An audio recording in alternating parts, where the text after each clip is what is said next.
तर इथे बघू शकता एक मी वाटी घेतलेली आहे, त्या वाटीमध्ये आपण इथे मेथीची भाजी टाकून घ्यायची। तर सर्व अशी याच्यामध्ये मेथीची भाजी टाकून घ्यायची।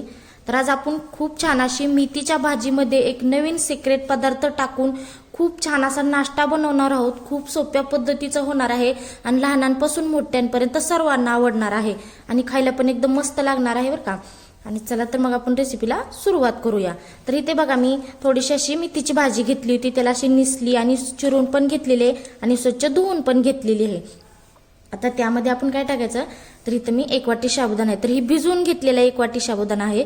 तर इथं असा कच्चा साबुदाणा घ्यायचा, त्याला भिजवायचा आणि भिजल्यानंतर तो 1 वाटी बनलेला आहे बघा। तर आता तो ह्याच्यामध्ये आपण टाकून घेणार आहोत। तर हा नाश्ता खूप छान होणार आहे मेथीची भाजी आणि साबुदाण्यापासून, खायला पण एकदम मस्त लागणार आहे। तर आता इथं मी एक बटाटा घेतलेला आहे, हा बटाटा उकडलेला आहे, तो बटाटा असा हाताच्या साहाय्याने चुरून टाकायचा किंवा खिसणीने खिसला तरी पण चलतो। आता त्यामध्ये थोडंसं जिरं टाकून घ्यायचं, अर्धा चमचा मी जिरं घेतलेलं आहे, जिरं पण ह्याच्यामध्ये टाकून घेणार आहोत आपण। आणि इथे कांदा घेतला होता बारीक, त्याला असा उभा चिरून घेतलेला आहे, त्याला असा सुट्टा सुट्टा करून ह्याच्यामध्ये टाकून घ्यायचा। आणि ही लहानांपासून मोठ्यांपर्यंत सर्वांना अशी आवडणारी ही रेसिपी आहे नाश्त्याची, खायला एकदम मस्त लागणार आहे।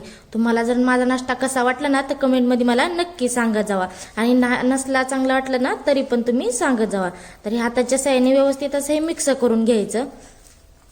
तर चांगलं आता हे मिक्स करून घ्यायचं इथेच।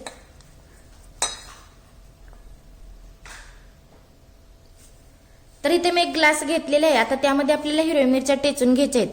तर इथे मी 4 हिरव्या मिरच्या घेतलेल्या आहेत, त्याला असं आपण तुकडे करून घेतलेले आहेत, ती ह्याच्यामध्ये टाकून घ्यायच्या।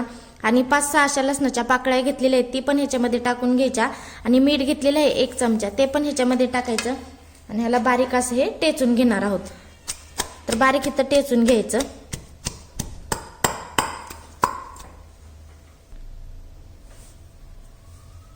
तर इथे बघू शकता आपण हिरवी मिरचीचं छान असं वाटण तयार करून घेतलेलं आहे, आता ती ह्याच्यामध्ये आपण टाकून घेणार आहोत या मिश्रणामध्ये।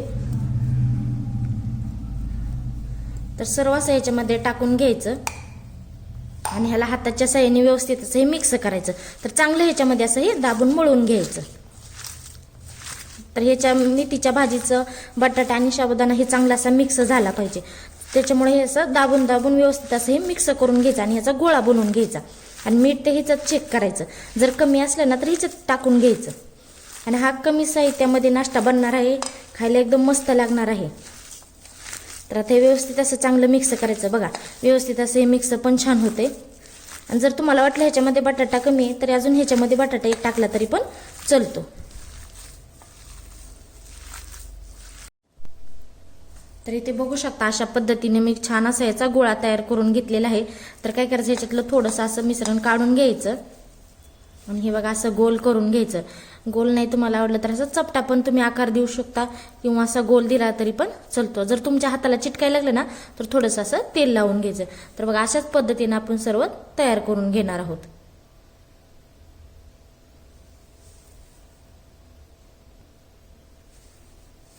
तर इथे बघू शकता अशा पद्धतीने आपण नाश्ता तयार करून घेतलेला आहे।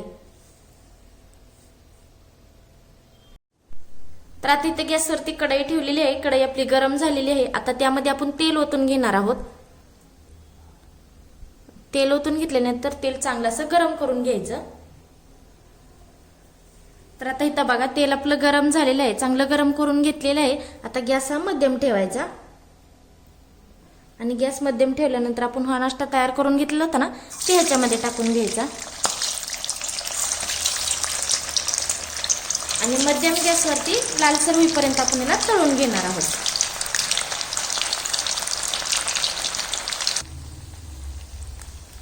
तर इथे बघू शकता आपण लालसर होईपर्यंत छान असं तळून घेतलेलं आहे आणि मस्त असं कुरकुरीत पण झालेलं आहे। आणि तळत असताना नेहमी गॅस हा मध्यम ठेवायचा, कारण का साबुदाणा म्हटलं ना थोडासा फुटू पण शकतो, म्हणून तुम्हाला सांगते गॅस हा मध्यम ठेवायचा। तर आता आपण हे काढून घेणार आहोत। तर इथे बघा मस्त असं आपण लालसर होईपर्यंत याला तळून घेतलेलं आहे। तर बघा छान तळलेलं आहे ना, तर बाकीचं पण अशाच पद्धतीने आपण तळून घेणार आहोत।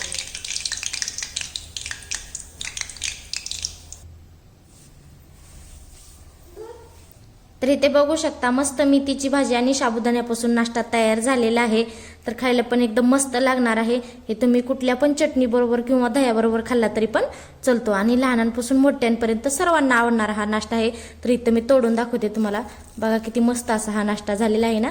तर खायला एकदम मस्त लागणार आहे. तर तुम्हाला माझा नाश्ता कसा वाटता तो कमेंटमध्ये मला नक्की सांगा. चला तर मग भेटूया पुढच्या रेसिपीमध्ये.